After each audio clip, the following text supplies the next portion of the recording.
The way we handle cattle influences the stress level that cattle undergo.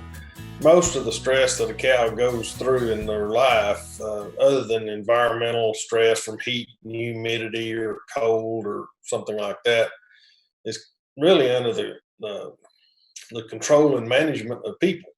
And a lot of the stress that we document on cattle is based off their interaction with humans and it being somewhat an unpleasant experience. Ron Gill is a Texas A&M AgriLife Extension professor and livestock specialist.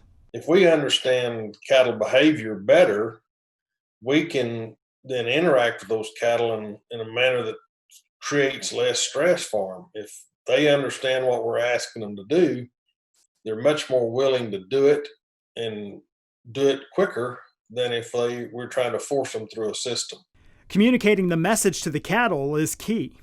We have to set them up to be successful. They don't really know what we're wanting them to do until we actually train them or show them. And so a lot of times if we get to forcing the issue, they get to pushing back or overreacting to it because they don't understand it. And that's no different than a lot of us. Pressure is the fundamental tool. We have to apply more pressure on an animal than what they perceive the pressure to be in front of them.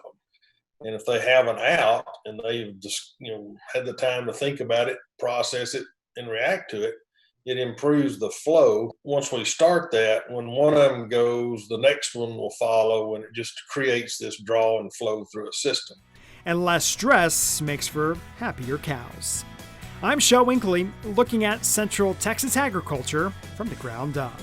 From the Ground Up is sponsored by Producers Cooperative, proudly serving agriculture since 1943.